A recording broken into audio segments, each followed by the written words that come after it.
Dans le podcast d'aujourd'hui, je vous donnerai des éléments pour venir penser cette préoccupation qui est de s'interroger sur le fait que son conjoint nous aime ou peut-être pas, parce que c'est une question fermée, m'aime-t-il encore ?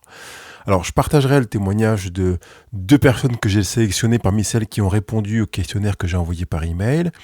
Et puis, on s'arrêtera ensuite sur les critères pour savoir si on est aimé par son conjoint. Et évidemment, qu'est-ce que le véritable amour ? Pour terminer sur que faire quand on a le sentiment de ne plus être aimé par son conjoint, parce que, heureusement, il y a des voies, des portes de sortie que je veux vous donner. Je m'appelle Pascal Kionkion, votre coach thérapeute, praticien en relation d'aide, et je vous donne toutes les clés pour être heureux à 2. Bonjour les amoureux, bonjour les amoureuses. Dès le début de ce podcast, j'ai envie de vous dire combien je suis en empathie avec ce que vous vivez si vous vous interrogez en vous demandant si votre conjoint vous aime. M'aime-t-il encore ? C'est une question difficile, peut-être torturante que l'on peut se poser. Peut-être que vous vous la posez depuis des semaines, peut-être depuis des mois, peut-être depuis des années. Vous avez le sentiment que votre conjoint, qu'il soit un il ou un elle, ne vous aime peut-être pas. C'est la raison pour laquelle cette question flotte, je dirais, dans votre atmosphère conjugale. Question qui peut, pour certains couples, comme certains me l'ont confié, rester sans réponse. Et sans réponse parce qu'on n'a pas osé la poser. On n'est pas allé la poser. Généralement, quand on ne l'a pas fait, c'est par peur. Je prends l'exemple de Julie qui a répondu à cette sollicitation d'intervention et qui m'écrit, je cite, « J'ai posé cette question à mon chéri cet été. La question était, y a-t-il quelque chose que tu aimes chez moi ?» Elle est survenue suite à un ensemble de reproches incessants et en plus des paroles, il y avait le langage du corps qui accompagnait les reproches. J'ai dit « Tu m'aimes toujours ?» Il y a eu une stupéfaction de sa part et un temps de réflexion pour finir par un oui et ensuite les choses qu'il aimait chez moi. Julie poursuit en précisant que ce sont cependant les choses qu'il aime qui en même temps le dérangent. Parce que, dit-il, ça me met la pression et donc pour contrer sa frustration, il tente de compenser mais de façon maladroite. Il ne sait pas faire autrement, ce sont ses termes. Alors pour avancer, nous avons choisi de nous faire aider pour apprendre à libérer les frustrations, penser les traumatismes qui traînent, mieux communiquer et enfin nous rendre compte que oui, on s'aime toujours. Après la lecture de la lettre envoyée par Julie, j'ai répondu en lui disant « Merci pour ton retour. Je note que tu as initialement demandé s'il y avait des choses qu'il aimait chez toi. Ce n'est pas la même question que « Est-ce que tu m'aimes ?» Certes, cela a débouché au final sur une conviction que vous vous aimez, mais pouvant aimer des choses chez quelqu'un sans aimer la personne, la nuance peut être de taille. J'ai donc poursuivi en lui demandant pourquoi elle n'avait pas posé la question initiale, à savoir « Est-ce que tu m'aimes ?»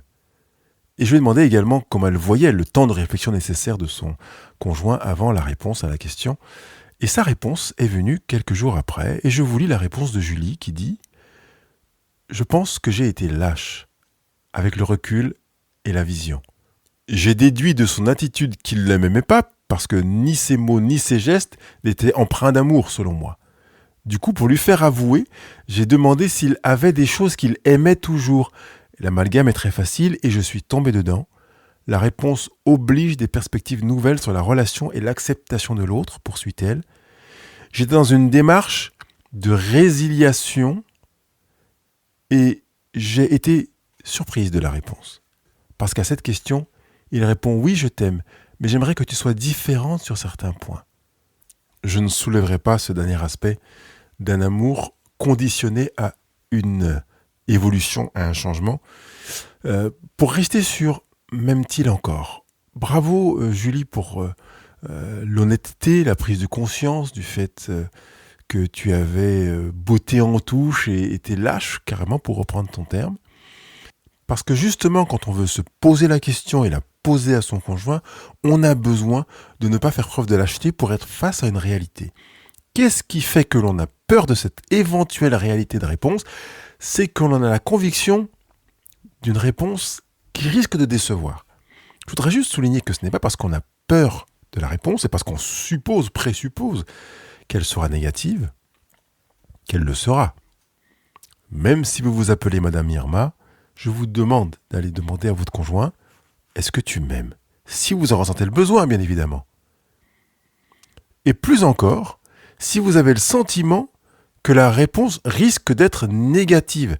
C'est le cas de Sophia qui a répondu également à ma question et qui a dit « Je n'ose pas lui poser la question. J'ai peur de ce qu'il pourrait me répondre et que la situation s'avère plus grave encore que ce que je perçois. Quand j'entends sa façon de me parler et que je vois sa manière de se comporter, je doute qu'il m'aime. Et cette question pourrait faire éclater la vérité qui pourrait signifier la fin de notre couple. » Alors Sophia, d'abord, je voudrais te dire que je suis désolé que tu aies cette impression de ne pas être aimé et qui fait que vivre en couple doit être assez lourd pour toi. Et en même temps, je voudrais te demander de prendre le courage, qui n'est pas énorme, de demander à ton conjoint est-ce qu'il t'aime. Parce que la vérité libère. Pour l'instant, tu te donnes l'impression de vivre dans une sorte de mensonge et tu sais pertinemment, ou tu présumes pertinemment que tu es effectivement en train de nourrir et de caresser un espoir, un mensonge qui ne correspond pas à la réalité de ce que tu vis. Et c'est très dommage de te servir de ça parce qu'en fait, tu contribues à t'abîmer jour après jour. Mieux vaut être face à la réalité. Et peut-être justement, quand ton conjoint répondrait « non, je ne t'aime pas », ça pourrait être l'opportunité pour construire. Pour utiliser cette base pour savoir comment envisager l'avenir, comment reconstruire, peut-être d'abord te reconstruire, et j'aurai l'occasion de m'arrêter là-dessus tout à l'heure, plutôt que de continuer à t'abîmer et à parcourir des kilomètres avec la souffrance qui est profondément installée en toi parce que tu es consciente ou parce que tu penses, tu as la conviction que ton partenaire ou ton conjoint ne t'aime pas. Quoi de plus difficile dans un couple que d'être ensemble et de ne pas s'aimer, de devoir se supporter, plus encore quand l'ambiance, comme tu le dis Sophia, est désagréable parce que les propos sont gênants, il y a des insinuations, des jugements, des renvois, des attitudes de désinvolture, de rejet, des attitudes blessantes, de l'insignification, donc des gestes qui sont vides, avec également des choix de fuite, des refus de discuter certains sujets, de répondre à certaines questions, d'être en présence de l'autre, et évidemment de parler ce langage de l'amour. Je voudrais peut-être dans cette deuxième partie que j'ouvre maintenant, m'arrêter sur les critères pour savoir si on est aimé par son conjoint.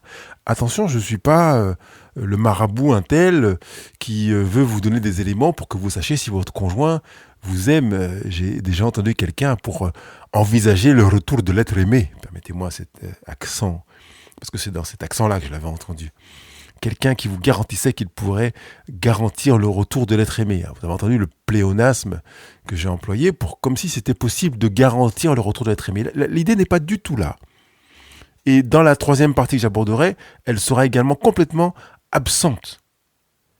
Je vous donne juste des pistes qui vous permettent de vous poser la question « Est-ce que mon conjoint m'aime ?» Mais encore une fois, la personne la mieux placée pour répondre à cette question, c'est votre conjoint.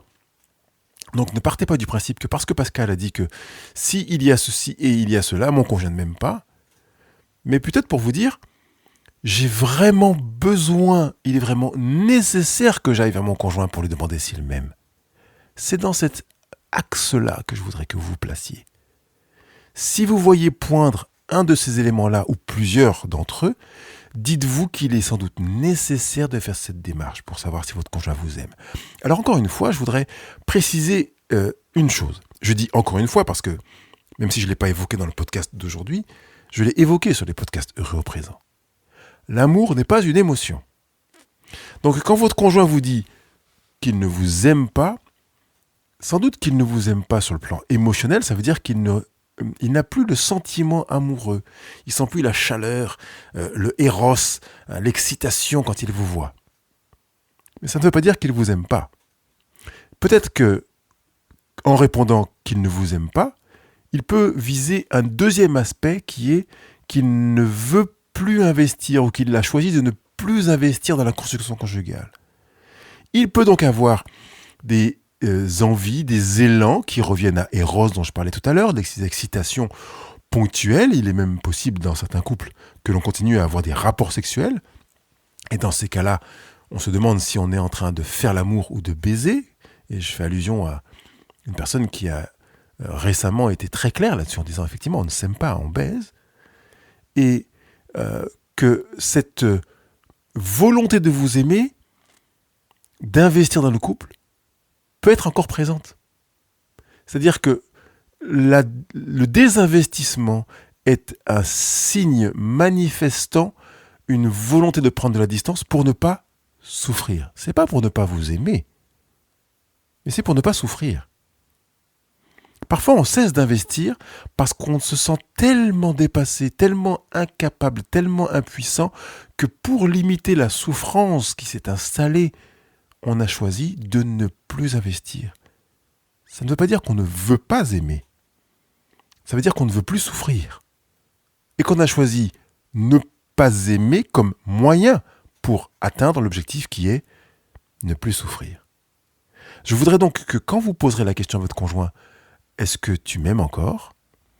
Que vous entendiez que si sa réponse est négative, ça peut être le résultat d'une stratégie, d'un moyen mis en place pour éviter de souffrir, et non pas le résultat d'un choix de ne plus vous aimer. L'objectif n'est peut-être pas là. Et vous comprenez que ça permet justement de déverrouiller ou de démystifier la peur de poser la question. Ne pas aimer, ne plus aimer, quand quelqu'un a choisi d'entrer dans « je ne veux plus aimer », c'est synonyme bien souvent de « je ne veux plus souffrir ». Souvenez-vous que l'amour que vous avez vécu au début, et notamment l'importance de la première année que je mets en avant et sur laquelle j'insiste, que j'ai rementionné dans des podcasts précédents, est importante pour comprendre que vous avez été aimé. Si vous avez été aimé, il n'y a aucune raison que vous ne soyez pas de nouveau aimé. J'ai envie de dire que sur le plan étymologique, vous êtes aimable par votre conjoint. Quelque chose a changé qui fait qu'il ou elle a choisi de cesser d'investir. J'insiste sur cette réalité parce que je voudrais que l'on se détache du sentiment amoureux, de la flamme, de la chaleur, pour regarder l'amour comme une installation, une résolution, une détermination qui a peut-être changé de direction pour une autoprotection et qui est tout à fait légitime. Je ne voudrais pas qu'on la vise, qu'on la cible et qu'on envoie des scuds sur cette volonté d'autoprotection, parce que s'il y a une autoprotection qui a été mise en place, une stratégie, un moyen d'éviter, c'est pour éviter de souffrir, tout à fait légitimement. Éviter de souffrir est inscrit dans l'ADN de l'humain. Personne ne prend plaisir à souffrir, on se protège de la souffrance. Avançons sur les critères pour savoir si on est aimé par son conjoint, maintenant que j'ai été bien clair sur la motivation de l'énoncé de ces critères. Un des premiers critères pour savoir si on est aimé par son conjoint, c'est d'observer la communication. Est-ce que la communication est ouverte, honnête, transparente ou pas ? Si vous vous rendez compte que la communication s'est considérablement altérée, qu'il y a des sujets que vous ne pouvez pas aborder, qu'il y a des sujets qui rien que le fait de les aborder fait démarrer l'un ou l'autre au quart de tour. Si en abordant un sujet, vous avez le sentiment que votre conjoint se met en mode protection, vous avez de grandes chances, ou plutôt un signe marquant, qui montre que votre conjoint a choisi de désinvestir dans l'amour. Ça ne veut pas dire qu'il ne vous aime pas, une fois encore, mais qu'il a choisi de désinvestir, de rétrograder pour éviter de souffrir. Parce que peut-être que s'il aborde ce sujet, il a le sentiment que vous aurez une attitude qui participera au rejet, au jugement, à des choses qui ne ressemblent pas à ce qui, selon lui, correspondrait à de l'amour. Deuxième critère, c'est que votre conjoint peut ne plus être un soutien pour vous. Lorsque votre conjoint vous soutient dans les bons moments comme dans les mauvais, vous avez le sentiment d'être aimé. C'est un signe, quand vous voyez que cet élément disparaît, qu'il est difficile pour lui de continuer à vous aimer.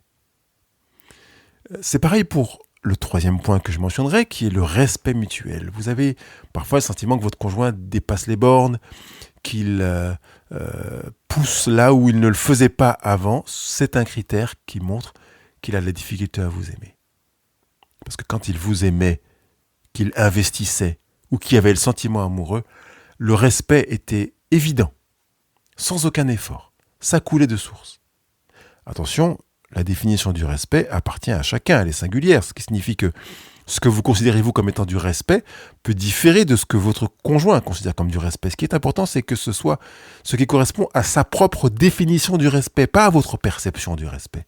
Donc fondez-vous sur des expériences dans lesquelles, selon lui, il vous respectait et que vous avez constaté que là, il ne respecte plus ce que il considérait comme du respect. Quatrième critère pour savoir si votre conjoint vous aime encore, c'est la présence et l'attention dont il fait preuve.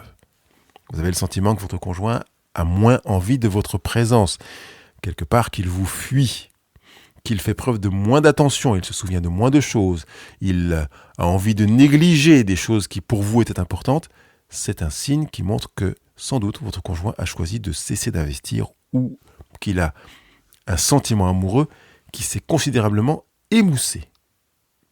Cinquième critère, c'est très proche de ce que j'ai mentionné juste avant, ce sont les gestes d'affection. Ils sont des signes physiques qui peuvent être des étreintes, des baisers, des petits gestes symboliques comme des cadeaux, qui sont souvent l'expression de l'amour. Si vous vous rendez compte que ces gestes d'affection ont disparu, ne serait-ce que le regard est devenu rare, qu'il a disparu, vous avez là un signe qui montre que votre conjoint a choisi de moins investir ou de désinvestir. Et ça nous ouvre sur le sixième point, critère, qui est le désengagement. Quand il y a un engagement, on tient parole, on est là au rendez-vous, on est présent et on investit. Plusieurs fois que j'utilise le mot investir, le verbe investir. Quand vous voyez qu'il y a un désengagement, une baisse d'investissement dans la planification des projets, dans la projection à venir, dans la planification des vacances, dans des indications qui étaient pour vous des indicateurs forts, comme le fait de faire l'amour, de passer du temps à être l'un avec l'autre pour écouter l'autre dans ce qu'il vit de difficile, sans le juger, vous savez qu'il y a un désengagement. C'est un critère fort qui montre que votre conjoint a décidé d'investir ailleurs ou de désinvestir dans ce qu'il avait initialement intégré comme étant une action évidente quand on aime l'autre. Parmi les critères qui montrent que le couple s'est abîmé, que votre conjoint a choisi de moins vous aimer ou de ne plus vous aimer, c'est que vous constatez qu'il ne recherche plus à vous comprendre. L'idée n'est pas de vous comprendre en soi, mais de chercher à vous comprendre. 8e critère, c'est que la confiance a diminué. Il vous confie moins de choses. Et quand vous vous confiez à lui, vous avez le sentiment qu'il l'écoute avec une légèreté, avec une implication ou un engagement moindre, ou même qu'il ne l'écoute pas. 9e critère, c'est que l'intimité émotionnelle a diminué. Ça reprend des aspects que j'ai évoqués un petit peu plus tôt. C'est qu'il n'a plus envie d'être là comme une épaule, de vous écouter dans ce que vous partagez, qui vous est difficile, qui vous est singulier, spécifique. Il ne veut plus écouter des souffrances que vous partagez. Il ne veut plus entendre des préoccupations. Et cette intimité émotionnelle touche et débouche sur l'intimité physique. Là encore, des zones de votre corps qui étaient légitimement touchées ne le sont plus, ou le sont moins, ou de manière plus rapide. La satisfaction ou l'aspiration à avoir des rapports sexuels diminue, même si certains continuent à avoir des rapports. Vous percevez qu'il y a une sorte de différence. J'allais proposer des qualificatifs, mais je voulais juste noter la différence dans les rapports. Et vous l'avez noté et vous n'avez pas posé la question à votre conjoint de savoir pourquoi vous percevez une différence. Est-ce que cette différence était fondée? Ou est-ce que c'est une perception, que vous avez une impression infondée? Et enfin, le 10e critère, c'est que la vulnérabilité est considérée comme une faiblesse par votre partenaire. Quand vous vous ouvrez, vous avez le sentiment qu'il en profite soit pour tirer, soit pour s'en ficher complètement de votre vulnérabilité, de votre transparence, de votre ouverture.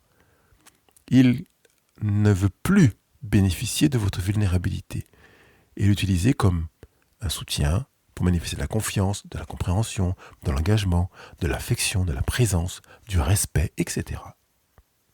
Avant d'arriver à des pistes pour savoir que faire quand on a le sentiment de ne plus être aimé par son conjoint, je voudrais m'arrêter sur le véritable amour.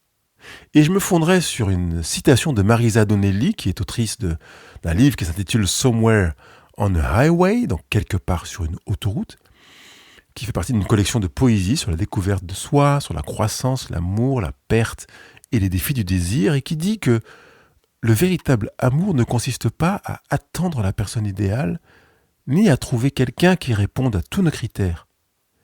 L'amour, c'est rencontrer un être imparfait et construire avec lui une histoire aussi compliquée que merveilleuse.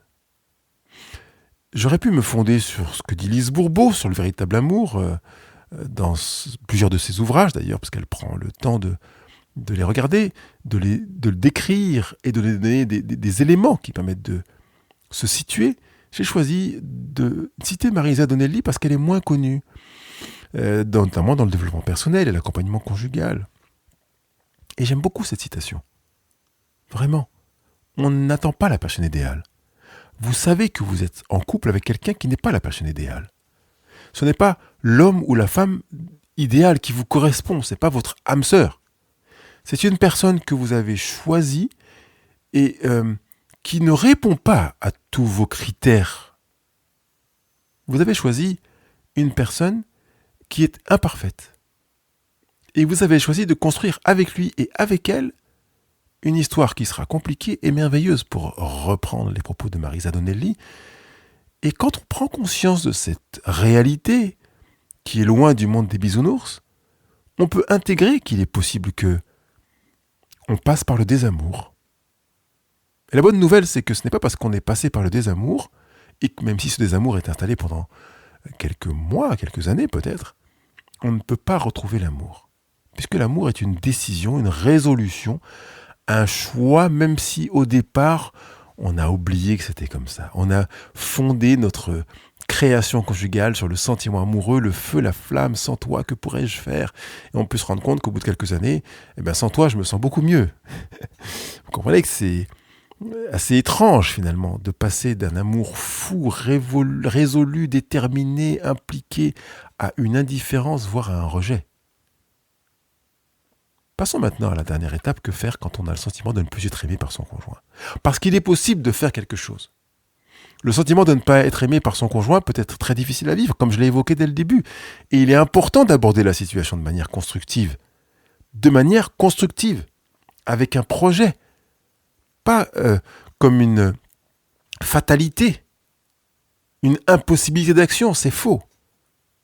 Et la première action que je vous demande de mettre en œuvre, c'est de prendre soin de vous, prendre soin de soi. Pendant cette prise de conscience dans laquelle vous avez le sentiment de ne plus être aimé par votre conjoint, prenez soin de vous. Si vous avez le sentiment ou conscience de passer des heures et des journées à pleurer, à vous balader en pyjama, démaquillé, en souillon, ou de ne plus prendre soin de vous, ni de l'appartement, de la maison dans laquelle vous êtes, s'il vous plaît, arrêtez ça tout de suite, maintenant. Prenez soin de vous, prenez soin de votre intérieur personnel, prenez soin de votre logement, de là où vous vivez, remaquillez-vous, réhabillez-vous, retrouvez les réflexes que vous aviez la première, deuxième et troisième année de la vie à deux, parce que c'est là que vous pourrez commencer, 1, à vous plaire de nouveau, et 2, à commencer à semer quelque chose qui fera que votre conjoint se dira « Tiens, je retrouve la personne que j'ai aimée ». Prenez soin de vous. Ne vous laissez pas aller. Prenez du temps pour vos propres activités, pour vos centres d'intérêt, et contribuez ainsi à renforcer votre estime de vous. Comment voulez-vous que quelqu'un reconstruise l'amour avec une loque ? Avec quelqu'un qui est pessimiste, défaitiste, qui ne s'aime pas, qui ne prend pas soin de lui ? Même vous ne seriez pas attiré par quelqu'un de ce genre. Donc prenez soin de vous, recommencez à prendre soin de vous. Deuxième chose, parlez vos propres langages de l'amour. Donc pour prendre soin de vous, si vous êtes langage d'amour cadeau, offrez-vous des cadeaux. Si vous êtes langage d'amour moment de qualité, prenez des temps de qualité avec vous. Et puis parlez le langage d'amour de votre conjoint. Parlez ces langages d'amour et faites-le sans attendre de retour, d'effet retour. Parlez ces langages d'amour parce que vous avez compris que si vous en êtes là à vous interroger sur mon conjoint m'aime-t-il encore, c'est que sans doute vous avez oublié ou négligé l'importance de parler ces langages d'amour. Mettez ça en priorité. Parlez vos langages d'amour en prenant soin de vous et ensuite parlez les langages d'amour de votre conjoint. Troisième chose, communiquez ouvertement avec votre conjoint sur votre relation. Exprimez ce que vous ressentez à votre conjoint. Et faites-le de manière honnête et respectueuse. Parlez de vos préoccupations, de vos besoins émotionnels. Mais s'il vous plaît, vous n'arrivez à cette troisième étape que quand vous avez commencé à prendre soin de vous, je dirais, une bonne quinzaine de jours, et que vous avez parlé vos propres langages et les langages de votre conjoint pendant une bonne quinzaine de jours également. 15 jours, 3 semaines, une vingtaine de jours. Et ensuite, vous communiquez ouvertement sur ce que vous ressentez, comment vous vous sentez, comment vous percevez le couple, ce que vous aimez dans votre couple. Pas ce que vous n'aimez pas, ce que vous ne voulez pas. Ce que vous aimez. Ce que vous aimez dans votre partenaire. Dites combien vous aimez votre partenaire et pas ce que vous aimez chez lui. Pour reprendre ce qu'a partagé Julie avec nous tout à l'heure. Et puis, quatrième chose, écoutez attentivement. Donnez à votre conjoint l'occasion de partager ses propres sentiments, ses perspectives, sans, j'insiste bien, sans les juger. Il est possible que ce que vous entendrez sera différent de ce que vous percevez, que les perspectives ne seront pas forcément convergentes avec vous. On s'en fiche. Écoutez attentivement. Prêtez attention. Cinquième chose que vous pourriez faire, c'est de considérer la thérapie du couple. Alors je prêche pour ma paroisse, parce qu'effectivement, vous ne pouvez pas être jugé parti, vous ne pouvez pas mettre en place certaines choses que vous n'avez pas apprises. Par conséquent, vous aurez besoin d'un équipement extérieur, dirais-je, de quelqu'un qui connaisse le fonctionnement des principes de la vie conjugale pour vous donner des éléments. Rien de mieux qu'un professionnel pour cela, parce que vous ne pouvez pas, vous, seul, concevoir ce dont votre couple a besoin en étant intérieur à votre couple. Sixième chose, c'est d'évaluer la relation. Il y a des moments où il est nécessaire d'évaluer la relation, voir si elle répond à vos besoins, à vos attentes, si elle répond aux besoins et aux attentes de votre partenaire. Ça signifie que vous allez, à partir de là, savoir si vous choisissez de continuer la relation ou d'y mettre un terme. C'est un des principes de l'évaluation.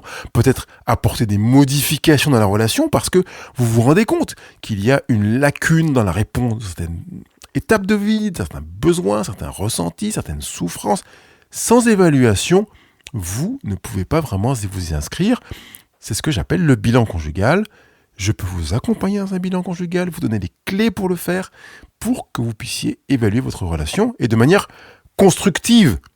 Parce que l'évaluation de la relation ne consiste pas à dire « ouais, c'est minable, ceci et cela, je n'aime pas ceci, je n'aime pas cela ». Là, vous n'évaluez pas la relation, vous tirez à boulet rouge dans votre relation. Donc, évaluer la relation, c'est une chose qui s'apprend aussi et que vous pouvez acquérir auprès d'un professionnel. Et la septième chose, la dernière, c'est de rechercher un soutien extérieur, une oreille qui peut vous entendre, qui fasse partie de votre cercle d'amis proches, et s'il vous plaît, quelqu'un qui est dans une tendance sexuelle différente de la vôtre. C'est-à-dire que si vous êtes une femme et que vous êtes hétérosexuel, confiez-vous à une femme hétérosexuelle. Parce que si vous vous confiez à quelqu'un qui a la même tendance sexuelle que la vôtre, vous risquez de vous retrouver dans son lit ou dans ses bras et de regretter que l'écoute attentive dont l'autre aura fait preuve débouche sur la fracture de votre couple. Je vous ai donné quand même pas mal d'éléments et je vais m'arrêter là aujourd'hui en vous rappelant que je suis à votre écoute parce que vous ne pouvez pas tout gérer tout seul, comme vous avez compris, vous n'avez pas tous les outils pour le faire. J'ai voulu vous donner un panorama pour que vous puissiez faire un point, manifester une prise de conscience et vous encourager à oser faire le pas de dire « mon conjoint, m'aimes-tu encore ?» Se dire « m'aime-t-il encore ?» est un signe de bonne santé.